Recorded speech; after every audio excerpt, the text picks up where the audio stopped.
আমরা জানি ধৈর্যের ফল মিঠা হয়, সত্যি সেটা ঠিক, একদমই ঠিক। কিন্তু তার সাথে সাথে আর একটা কথা মানি যে সব কিছুর একটা সীমা থাকে, ধৈর্যের, সহ্যের এবং বঞ্চনার।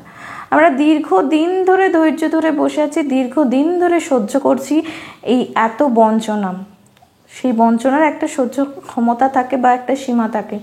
সেই 2017 থেকে 2022 এই যাবৎ পর্যন্ত কোনো রকম টেট পরীক্ষা নেওয়া হয়নি। 5 বছর পর 2022 সালে ডিসেম্বর মাসে একটা পরীক্ষা নেওয়া হয়েছে, যার রেজাল্ট কিন্তু 2023 ফেব্রুয়ারিতে আসে।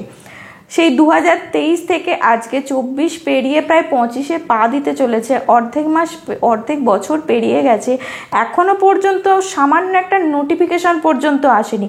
একটা ইন্টারভিউ নোটিশ কবে দেবে সেই নোটিফিকেশানটা পর্যন্ত আসেনি। অথচ আমাদের পর্ষদ সভাপতি মহাশয় বলেছিলেন বছরে 2বার নিয়োগ হবে। তো 2বার না হোক, একবার অন্তত নিয়োগ দিই, আমাদের ইন্টারভিউ নোটিশটা অন্তত দিই। পুজোর আগে অবিলম্বে 50,000 ভ্যাকেন্সি সহ আমাদের ইন্টারভিউ নোটিশ চাই।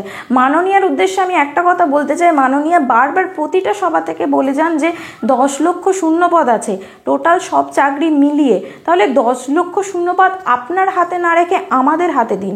আমরা তার থেকে মাত্র 50,000 শূন্যপদ চাই। সেই 50,000 শূন্যপদ দিয়ে অবিলম্বে আমাদেরকে নিয়োগ দিন। এই বঞ্চনা আর সহ্য করা যায় না। আপনাদের প্রতিশ্রুতির তাহলে কোনো দাম থাকছে না। আমরা 2022 টেট উত্তীর্ণ ডিএলএড, তো আমরা বেশি কিছু চাই না। 50,000 শূন্যপদে অবিলম্বে পুজোর আগে আমাদের ইন্টারভিউ নোটিশটা চাই। ধন্যবাদ।